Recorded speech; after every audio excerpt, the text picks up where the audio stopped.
নমস্কার বন্ধুরা, কেমন আছেন? আশা করি খুব ভালো আছেন। এখন বাজে 4:45। আমি সারা রাত্রি ঘুমাইনি। আমি এই না যে তার আগের দিনে দুপুরবেলাও খুব ঘুম হয়েছে, সারাদিনই আমি প্রায় ঘুমাইনি। এই এখন যাব 4:45 নাগাদ। আমি এখন একটুখানি শুতে যাব, জানি না ঘুম হবে কি না, তবে একটু শোবো চোখ বুজে 2 ঘন্টা মতো। তারপর ছেলের সমস্ত কাজ করব, ছেলেকে একটু খাওয়াবো, তারপরে বাড়ির সমস্ত কাজ যাবতীয় করতে যাব। মর্নিংটা বেশ ভালোই লাগছে, ঠান্ডা ঠান্ডা বেশ আছে, কিন্তু রাস্তাঘাটে একটাও লোকজন দেখা যাচ্ছে না। আমার বেশ মজাই লাগছে। এই যে ঘুম থেকে উঠে পড়েছি 2 ঘন্টা পরে। এবার ছেলেকে একটুখানি খাইয়ে নেব। খাইয়ে নেওয়ার পরে আমার যাবতীয় কাজ যেগুলো আছে ঘরের সেগুলো করব। মুখ চোখ পুরো ফুলে গেছে সারা রাত্রি না ঘুমানোর ফলে। আর একটুখানি ঘুমিয়েছিলাম, প্রায় 1 ঘন্টা মতো ঘুমিয়েছিলাম। 2 ঘন্টা 1 ঘন্টা শুয়েছিলাম, তারপরে ঘুম এসেছিলো 1 ঘন্টা পরে। নমস্কার বন্ধুরা, কেমন আছেন? আশা করি খুব ভালো আছেন। আমিও খুব ভালো আছি। আজকে ভোটের রেজাল্ট। তো আজকে সকালবেলা আমি প্রথমেই ভিডিওটা দেখিয়েছি। আমি আজকে সারা রাত্রে ঘুমাইনি। কেন ঘুম হয়নি আমি নিজেও জানি না, কিন্তু ঘুম হয়নি। তো এখন আমি অনেকক্ষণ আগে উঠে গেছি, উঠে একটুখানি রান্না বসিয়ে দিয়েছি। আর ইনি এখন সবে সবে ঘুম থেকে উঠলেন। কারণ হলো উনি কালকে রাত্রেবেলা অনেক রাতে ঘুমিয়েছে, তাই ঘুমটা ঠিক হয়নি বলে আমিও ডাকিনি। নইলে সকালবেলা অনেক সময় হয় যখন ও খেতে ওঠায়, তখন ও খেয়ে দেওয়া নেওয়ার পরপরই উনি উঠে যান। বাট আজকে হয়েছে কি, উনি ঘুম থেকেই ওঠেননি। উনি অনেকক্ষণ ঘুমিয়েছেন। জানি না আজকে দুপুরবেলা কি হবে। দুপুরবেলা মনে হয় না ঘুমাবে, আবার সেই সন্ধ্যাবেলা ঘুমাবে, আবার অনেক রাত্রি করে ঘুমাবে। জানি না কি হবে আজকে। তবে হ্যাঁ, চলো সারাদিনে কী কী করছি চলো আজকে ব্লগটা শেয়ার করবো তোমাদের সাথে। একটু পটল ভাজা করব আর ডিমের অমলেটের ঝোল করব।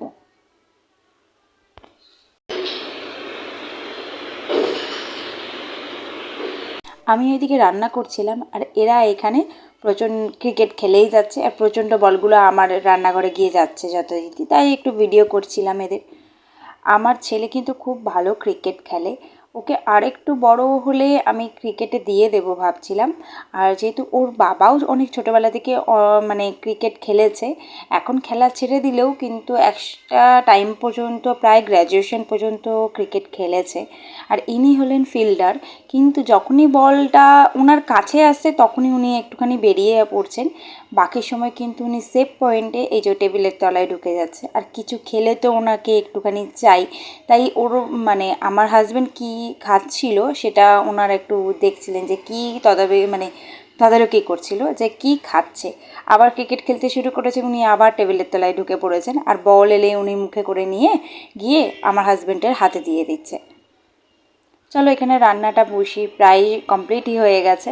ডিমগুলোকে দিয়ে জাস্ট একটুখানি নাড়াচাড়া করে একটু গরম মশলা ছড়িয়ে এটাকে নামিয়ে দেব। আমার শ্বশুর বাড়ি থেকে অনেকে বলে যে এটা নাকি ঘটিদের রান্না। আবার আমি জানি এটা ঘটিদের রান্না তো অবশ্যই, আমিও আমার বাড়িতেও খেয়েছি। আবার অনেকে বলছে নাকি আমার রিলেটিভ যারা আমার শ্বশুরবাড়ির রিলেটিভ যারা, তারা অনেকে বলে নাকি এটা নাকি বাঙালরাও খুব ভালো করে, বাঙালরাও খুব করে। তোমরাও জানিও যে এটা অ্যাকচুয়ালি সবারই রান্না সেম, বাট বাঙালদের বাড়িতে বেশি হয় না ঘটিদের বাড়িতে বেশি হয়। আমি কিন্তু একদম পিওর ঘটি, আর আমার শ্বশুরবাড়ি হলো একদম যাকে বলে বাংলাদেশের একদম বাঙাল।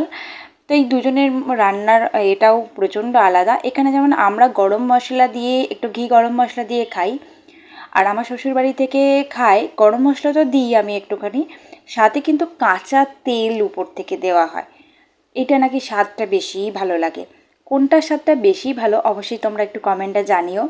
কিন্তু আমার আবার একটু ঘি দিয়ে বেশি ভালো লাগে, কিন্তু আমার হাজব্যান্ডের আবার কাঁচা তেলটা একটু বেশি পছন্দ করে। তাই বাড়ির সবাই যেহেতু কাঁচা তেলটা একটু বেশি পছন্দ করে, তাই আমি একটু কাঁচা তেল দিয়েই রান্না করি। এই যে এনাকে একটা ভিডিও করে দিতে হবে, উনি একটু আবদার করেছেন যে উনি সাইকেল চালাবেন আর আমাকে সেটা ভিডিও রেকর্ড করে দিতে হবে। যাই হোক, চলো আমার সারাদিনের কাজগুলো প্রায় কমপ্লিটই হয়ে গেছে। স্নানটাও আমি করে ফেলেছি।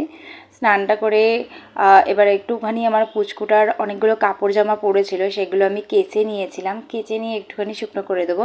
এখন প্রায় 3টে মতো, 3:30, 3টে বললে ভুল হবে, আর 3:30 বাজতে যাচ্ছে।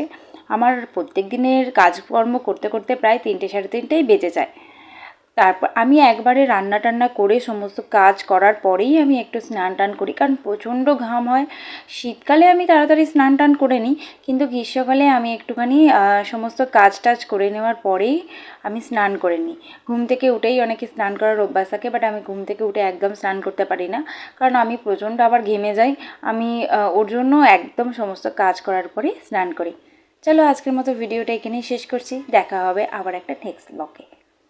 আজকের মতো টাটা।